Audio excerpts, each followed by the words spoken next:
Anyone that comes in it for the money, it just doesn't. It's just there's something else that kind of brings people in and keeps them there, and Yeah, it's that very thing that keeps them driving whatever they are doing forward, right? Because oftentimes it's fucking hard, you yeah, know, really are. and unrewarding. There's not many thanks you get really in an industry that's so punishing at times. Yeah. And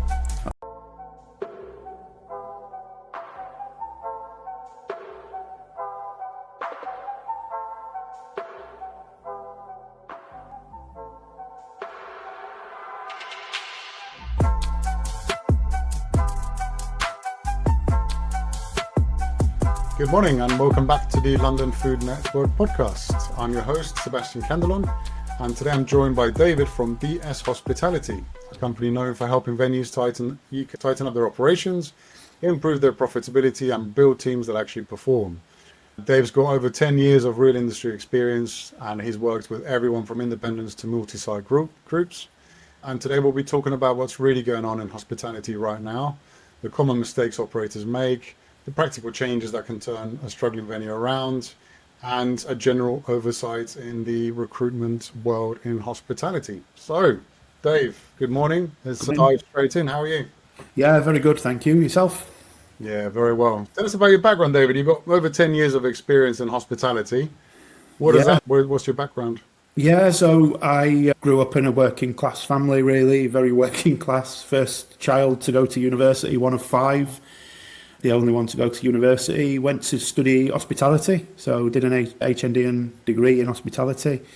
Ended up loving hospitality. I'd never really thought of doing it before. I think it's one of those industries we all just fall into and end up falling in love with. As soon as I studied it, I knew I wanted to go over to the States. So I went over to America for a year, ended up staying for 18 months instead. Came back, worked in luxury hotels here, and then, to be honest, moved back to Sheffield to be closer to family.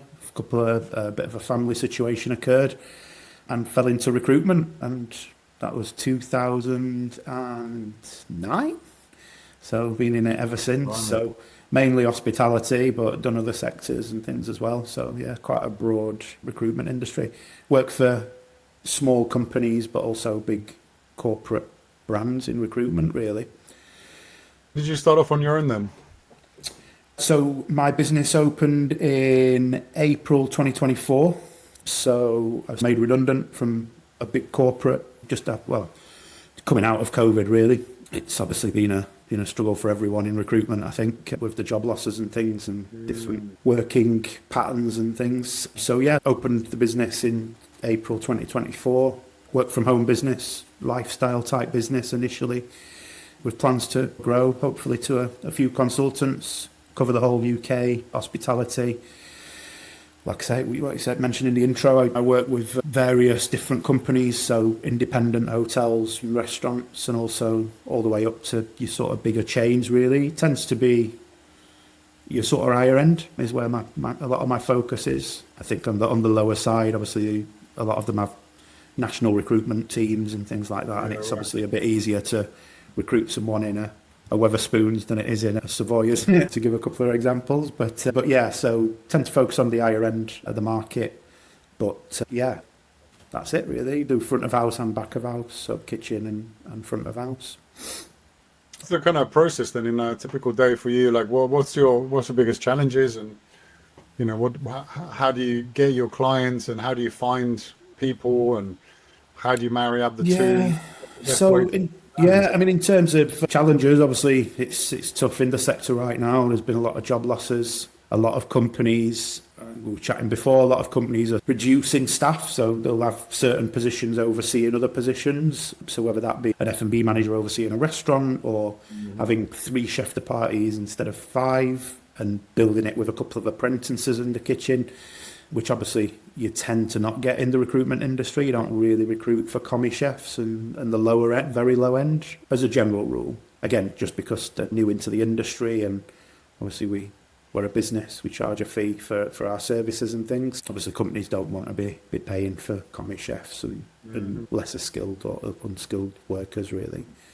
But yeah, it's the challenges, I suppose, really, mainly external, but a lot of hospitality's had it bad for a while, I think. It's a lot of staff shortages, The pandemic obviously changed a lot of things, I think, for a lot of businesses with regards to people getting used to being at home, and then all of a sudden people leaving the industry and finding work from home jobs for work-life balance and not wanting the 60, 70, 80-hour weeks anymore, which obviously is quite common in certain hospitality companies. I think they have got a lot better in the last few years.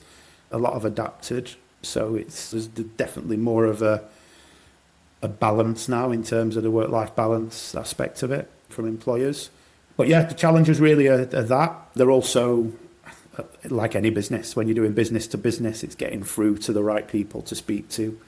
Obviously, there's a lot of moving parts in hospitality and hotels and things. So you're not ringing an office where the MD's sat in a corner office. You're ringing a hotel where the general manager could be absolutely anywhere. You don't know what day the head chef's off and things like that. It always makes me chuckle. I had one the other day. You get the gatekeepers still. We call them the gatekeepers in recruitment. You ring and a hotel receptionist tells you that they're still in service at 11:15, and you're thinking, what service are they doing at 11:15 in the morning? So I suppose the challenge really in what I found the difference in hospitality recruitment always is you've only got probably a 2-hour window really to capture clients in the morning.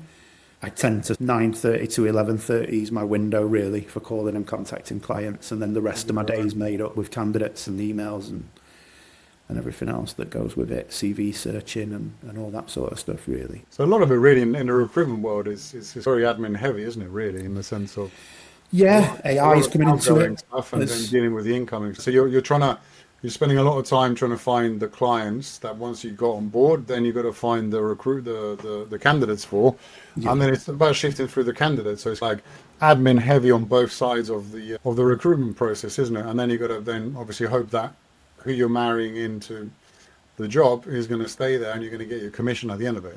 And commission is structured on length of stay as well, right? Yeah, absolutely. So I normally offer 3 months guarantee. So obviously it's a sliding scale. So if they're there for longer than 2 weeks, within 2 weeks they get a full refund. Yeah. After 2 weeks, it's 20% or something, 20% charge. And then it's a sliding scale down to the 3-month period. But yeah, one thing I do to mitigate that as best I can is so with every candidate that I put forward to a hotel, which to be honest, it is something that I don't think a lot of hospitality recruitment companies are doing for definite, and probably recruitment in general, is I have a Teams conversation with every candidate before they go forward to the company. So I think that in a way, you can obviously build a bit more of a rapport. You can know whether they're the right candidate. You can show them menus, go through websites and discuss the role in a little bit more detail than you probably can on a phone call. So with me doing the whole of the UK, obviously it's difficult to do that any other way than doing it on Teams. And also I think the face-to-face, there's a different kind of layer of connection and reading a person when you're actually able to look at them. So a phone call against the team. Obviously meeting people is the best way, but like you say, it's just unviable when you're dealing with a UK-wide. But that Zoom call or Teams call or whatever, and seeing that person and how they behave, how they bothered to show up for the call, and even down to maybe what they're wearing sometimes kind of starts giving you a bit more of an insight about the kind of person they are, right? And what effort they've put into that call. Absolutely. Honestly, Sebastian, the worst, the funniest thing I've had during these Teams calls wasn't with me. So I was interviewing a head chef for a role with a client who I've known for 13 years. Very professional, 5-star luxury company. I'm not going to say who the chef was, but he'd been on Great British Menu. So he's quite a famous chef. And he was doing an interview with the general manager for this hotel brand company.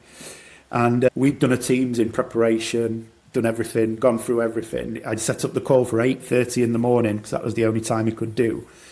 The chef was in his pajamas on the Teams call with the general manager. Again, this is what I'm saying, it's crazy. Of all the preparation I thought I'd have to say to a head chef at that level, I didn't think it was please don't wear pajamas on your Teams call. But yeah, no, it's fun. Some of the stories you get out of hospitality. It's such a great industry. So we were discussing it earlier, right? And this is a common theme that I pick up every podcast I do, no matter which end of the hospitality or food drink sector you're in, right? It's anyone that comes in it for the money, it just doesn't. It's just there's something else that kind of brings people in and keeps them there, Yeah. and it's that very thing that keeps them driving whatever they are doing forward, right? Because oftentimes it's fucking hard.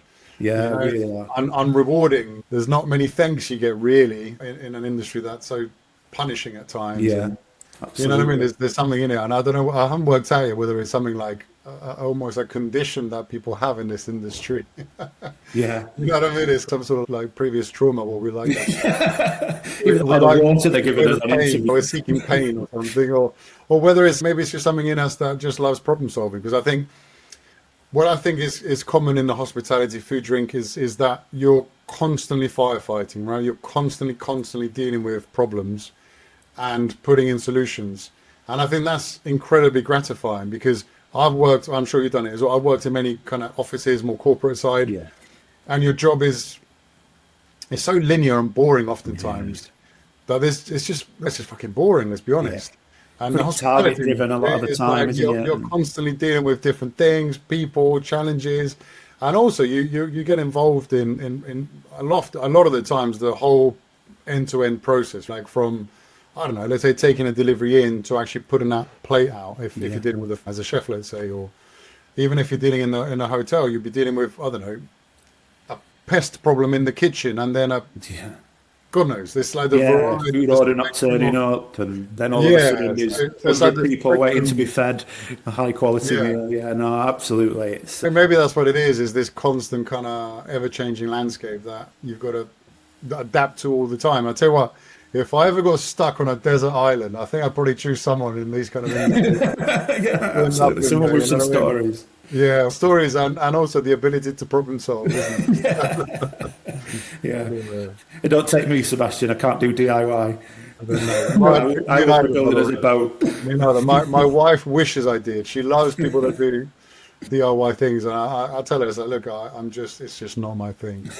Give me a problem to solve, no problem. I'll jump on it. I'll tell him how to resolve a problem, but try and Yeah, I'll supervise. get me to fix a table, I'll end up breaking it more.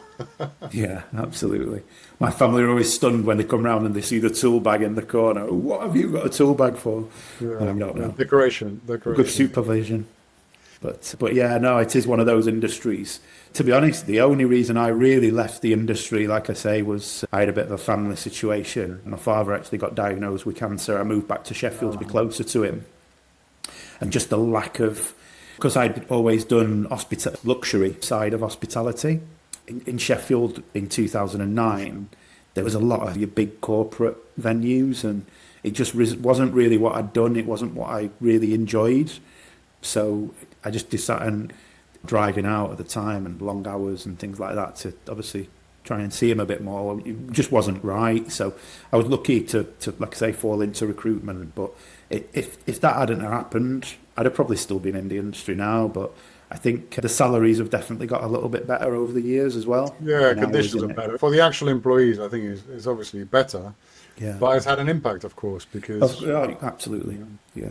But yeah, no, as a general rule, I think management salary, I think within hospitality, I think that probably our whole society's changed in terms of how we deal with people and treat people in our businesses and stuff. When I first got into recruitment, it was it was really hardcore. You got targets. Doesn't matter if you've got one of the biggest client. If you've not hit your targets, you've not hit your targets. And it was very much like that back then in hospitality. And I think we've grown out of that a little bit, and it has become a bit more a nicer environment to be in. I think in terms of management and the way, like you say, the work-life balances and things like that you can get now.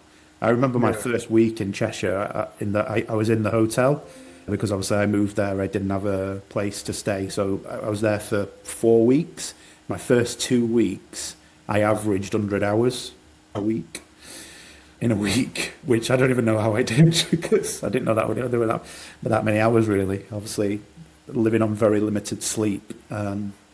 We get the bug, don't we? Like you say, it's one of those industries that we're very passionate about when we get into it, and you tend to stay in it in some aspects. what I find with recruitment, you get a lot of like former chefs coming into recruitment, or people who've been in the industry and want Yeah. something a little bit different, but still want those ties to the industry and Yeah, things. exactly. It's still, yeah, especially when you're trying to grow a family and settle down and all that kind of stuff. It's tough. It's tough to coordinate that with standardized hours. Like as kids go to, there's no all the infrastructure, if you like, in society is based around a typical 9 to 5 job, and hospitality Yeah. anything but that. Yeah, I think a lot of people that exit is not because they don't want to be in it anymore. It's No. just because they physically have to change something in order to Yeah. fit in with what's actually around the kids' school times and all this kind of stuff, which of course is challenging these days. Even 2 incomes is hardly enough to raise a family. Well, Yeah, this is it. one income was enough, and now Yeah, on not two long ago incomes, at even all. Yeah, less. I remember my mum never really worked that. She did part time and stuff, but she never really had a full time work. It was all my dad's income and stuff back in the day. It's completely changed now, hasn't it? Yeah, You it's only sad, just isn't it? survive on 2 incomes most of the time, I think. So, but yeah, no, I think we're seeing some good new trends coming in the industry and stuff. It's like I say, there's the challenges. There's definitely some challenges. One of the other challenges, I don't know if you heard about the government are potentially removing the sponsorship allocation for hospitality businesses. So they'll no longer be able to bring. There won't be like a sponsorship available for them. Oh, for foreign workforce, you mean? For chefs and stuff, No. yeah. Oh, So really? Shit. whether they adapt that, because I think it's 2027 or 28, but I think it's 27. But when they adapt, hopefully they'll adapt that to encourage management style abilities to still be able to come over. But yeah, it's Brilliant. but see, I don't think they've helped themselves, because a lot of the candidates I come across who are on sponsorship, the sponsorship was always meant to be for highly skilled individuals. But some of the candidates I come across who are on sponsorship visas, they've come over and been working at like Nando's, and no disrespect to Nando's, obviously it's an amazing, it's one of my favourite restaurants, to be honest with you. Always using the Nando's card, but it's Yeah. you'd consider it a easily available regular company to be able to get into. Yeah, low entry level.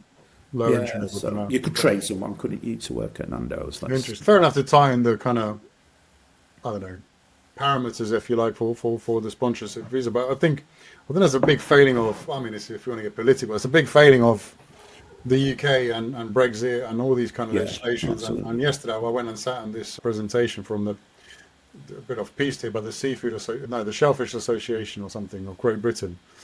And they were explaining as well how all these challenges in the industry because of these laws now that they're passing that even the EU don't have.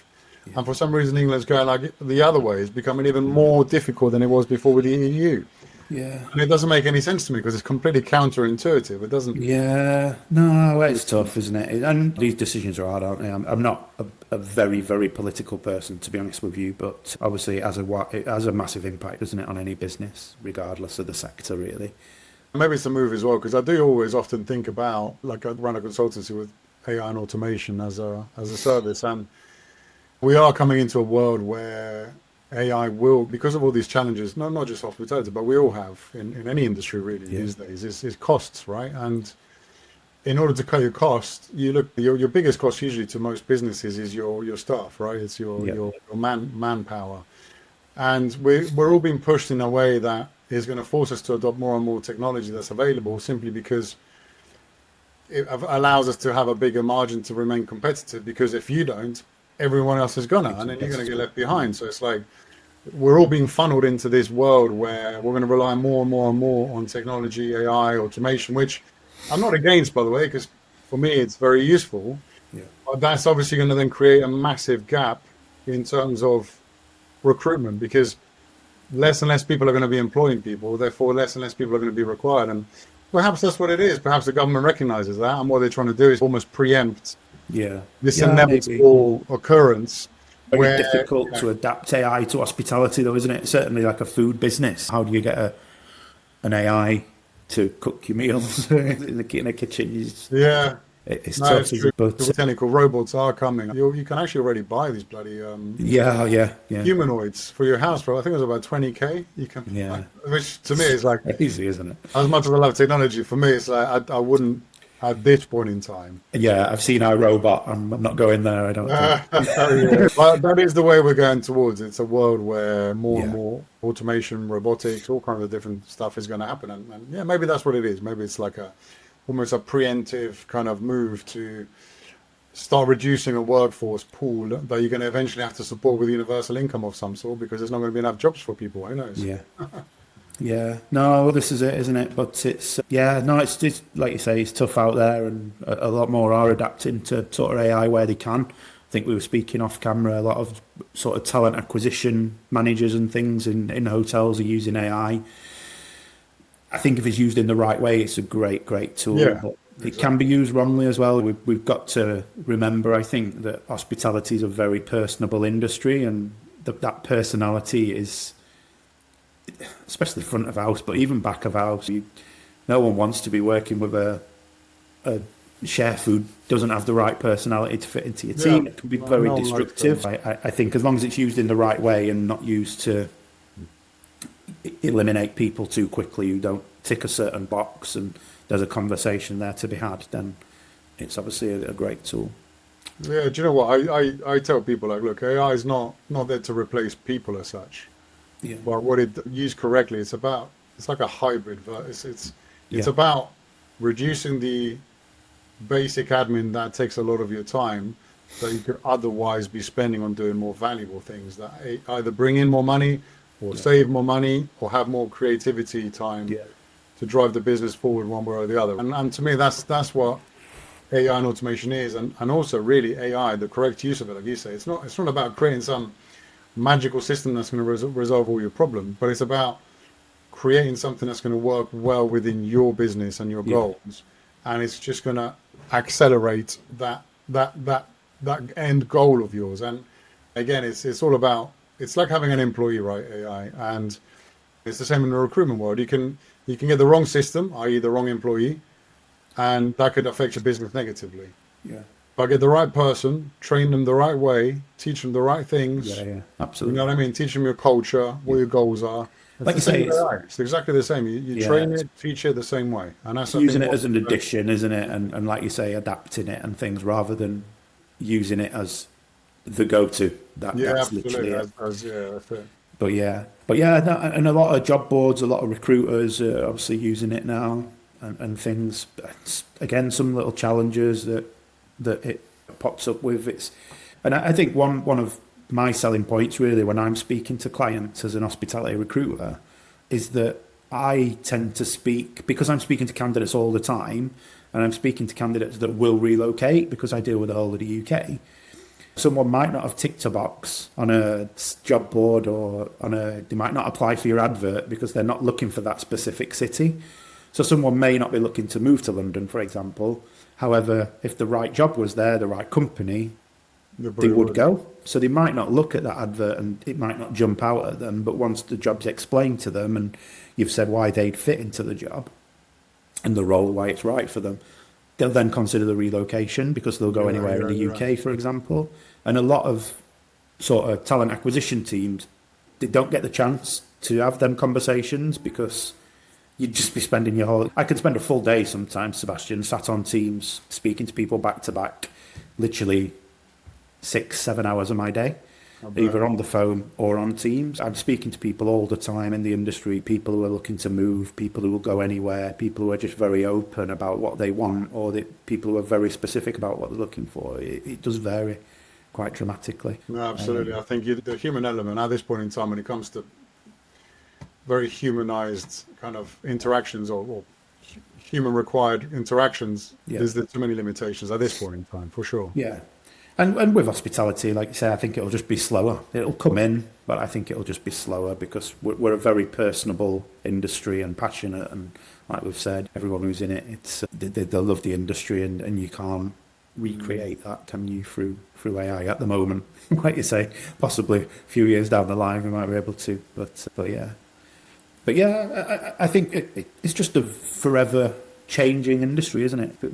New foods are coming in all the time, Yeah, new trends. products Yeah, coming to of the course. market, new trends. I think the trend at the moment is what I'm seeing from a recruiter's aspect and from companies I'm speaking to is a lot of more casual dining, but the fine dining sort of food. So the top level food, but in a very casual setting. And I think that's what the younger generation are probably demanding a little bit more, probably with the cost of living and stuff as well. They don't want to pay for the fine dining. They find it a little bit stuffy, probably. Yeah. There's still definitely a market there. You look at some big chefs in the industry. Jason Atherton closed his Michelin star restaurant in London and opened a more casual setting. Still obviously going to be amazing food. I think you're right. I think that's what it is. I think what it is that because now the gap between you eating something at home and eating something out is so big that in the past even I would happily go to Zizzi's because I knew that, especially on a Thursday when it was discount day, whenever it was, I knew I could go out for a pizza, pint, shared starter with my brother, and it'd be like 20 quid, something like that. Yeah. But these days, bloody hell, even for a simple pizza in a average place, it's going to cost you at least 40, 50 quid. Yeah. I think, what's the point of that when I could pretty much replicate that at home? My logic, which I think is most people's, if I'm going to eat out, I'm happy to spend 100 quid, but it's got to be something that is a little bit special. And I think that's why like what you're describing is probably happening, is because we're not going to settle for like mediocre and pay high-end prices. Yeah, absolutely. But we want the quality. So if the quality's there, we'll pay a little bit more for it and just go out less often, I guess. That's the kind of... Yeah, and I think that obviously that opens a big opportunity for boutique places and independents and things, doesn't it, to create something a little bit different. Yeah. But yeah, I just think that, and obviously people haven't got the money to go and spend in a 3 Michelin restaurant anymore. Let's be completely honest. There's always going to be a section of society out there that can, and that will always be an industry. But I just think the amount of people who've probably got that disposable income now, month to month, is less. Rather than use it as probably used to be it's my birthday or someone's birthday, let's treat them to a 3 Michelin star food. Maybe it's now their 30th birthday, let's go for a Michelin star experience rather than a 3 Michelin or whatever. Rather than a yearly thing or something you might do as a treat, it's become a bit more of a very special, unique occasion thing for the majority. No, absolutely. I agree. I think it's in time anyway. There's a lot of cool brands being developed as well. And in fact, even like what I'm finding as well is like there's a lot more kind of like specialist places as well, like trying to keep the prices down, whether it's pizza, even the burger side of things. I mean, there's a lot of lower level, but still on the premium end, but affordable, that are more popular. Almost like this kind of, I don't want to say fast food, but this kind of like almost fast food, quick turnaround cuisine. I'm seeing truffle appear a lot as well. It's become for a very rich ingredient, very expensive ingredient. Yeah, it's becoming very popular. I had a truffle burger in like you say, like a fast foody type place, but a restaurant setting the other week. Actually, it was really nice. But yeah, there's a lot more of those popping up, and a lot more, like you say. Then that creates that independent feel, and you can create something different. I've always said if I was to have a restaurant, the best food I've tasted is Peruvian food. Yeah, more good ceviche with some raw fish. As I mentioned, I'd in a heartbeat, if I could, I'd get a mum over here, I'd set a little food truck or restaurant up and have her be the chef for 6 months and train somebody up to. It's amazing.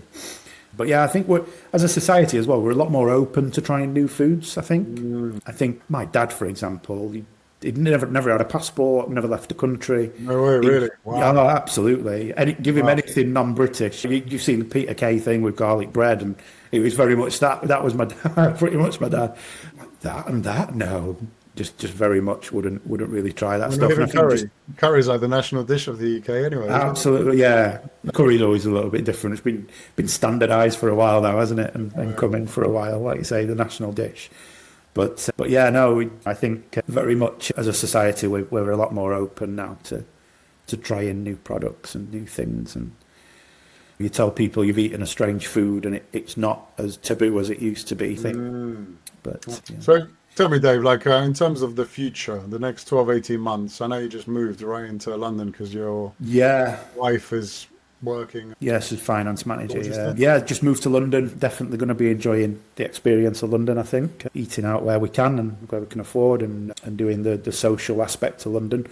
But yeah, in terms of business, the next sort of 12 to 18 months, I've always thought organic growth's always the way. I've never been one of these that I think obviously it's risky to set any business up, but I think the people who tend to fail at it from a percentage point of view tends to be the ones that overly invest, overly jump too quickly, that sort of scenario, run before they can walk, so to speak. Yeah, absolutely. So it's very much to grow organically. I've got a database there of 5,000 clients that have used me in the past, and it's to grow that, to maybe automate a little bit over the next sort of 18 months where I can. I think, like you say, it's coming into the industry, so Yeah, absolutely. try and get ahead of the curve. It's just myself at the moment, so potentially add another member of staff in. I'm very much in favour of, especially with all the added costs now, I just don't think officers in recruitment, unless you're doing temporary recruitment, are really necessary. I only do permanent, so unless I brought someone in to do temporary, I wouldn't have an office space, bit work from home. But yeah, potentially someone else to come in, work from home, maybe in the north, so that obviously visiting clients is a little bit easier for both of us, and splitting the country and sort of who targets who. But yeah, just that really, organic growth, like pushing a bit of automation into it to make my life a bit easier, and making sure I've got the quality time to spend speaking to clients and candidates, which I feel is what I do best, what any recruiter really does. It's a social industry, we're social animals, that's what we do. So yeah, very much that. But it's a reading something, the industry itself's worth 141 billion. Fair way to go to make anywhere near that, I can assure you. But need a 0.001% of that, and then you're absolutely, that'll do me. Yeah. Yeah. So I always said, my initial intent when I set the business up was to be a lifestyle business. I don't want to grow to 10, 15, 20 people to have to manage probably a team. I see myself really managing a team of 4 or 5 people maybe. I'd love the opportunity to branch out into another country eventually, but I've got a bit of experience doing international recruitment, not much, but a little bit.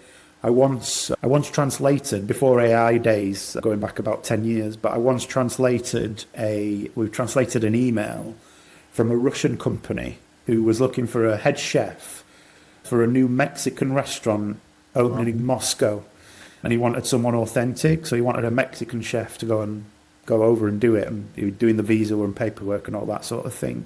So I actually found a Mexican chef living in America, working like running Mexican restaurants his whole career, who were happy to go over to Moscow. I was unbelievable. I don't even know how I did it. It was just very lucky before a lot of the social media aspect came in as well, really, or got to a reasonable size. Yeah, but I'd like to go back to hopefully setting up a new company in a new country and stuff. I'd love to do that and expand that way.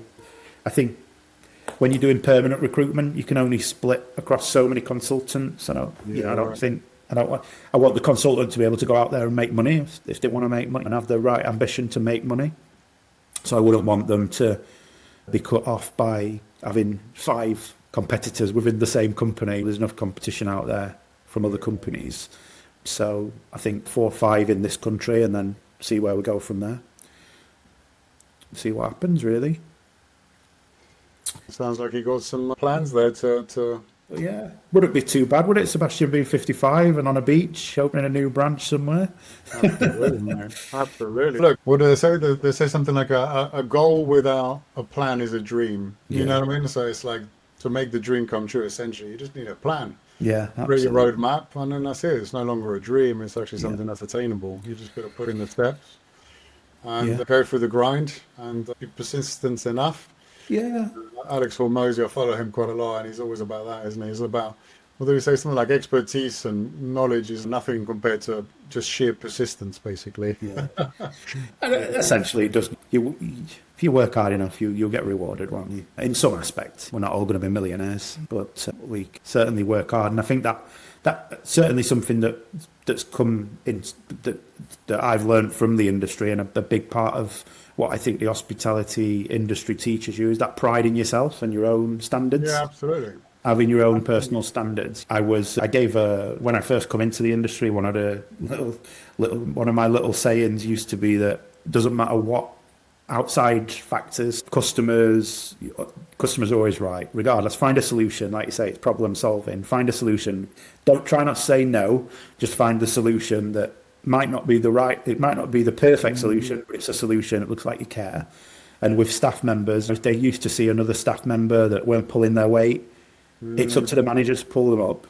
You just deal with your own personal standards. If they're not helping you out, but you're helping them out, maintain your own standards, and the rest will follow. You'll get your promotions, they won't. You'll grow within the industry, and they won't. But I think too many people sometimes get sidetracked, don't they, with other things that they can't control. Yeah, the politics really, just like you say, swerve. Just crack on with your own things. You know what you got to do it properly. Yeah, exactly. And being adaptable is massive in any industry, I think, especially in hospitality. Be fluid in your approach.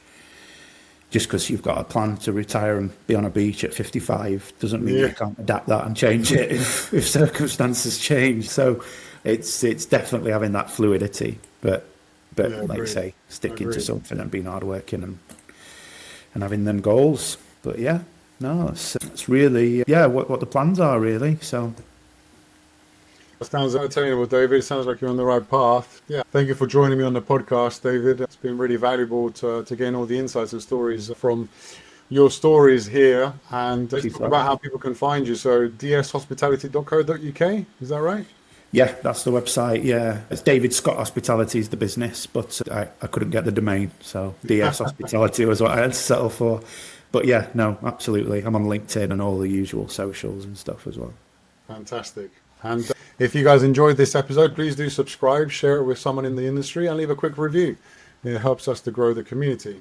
Thanks again for tuning in. This show has been sponsored by Embrace AI Consultancy, where we help businesses in the food, drink, and hospitality sectors scale smarter with AI and automation.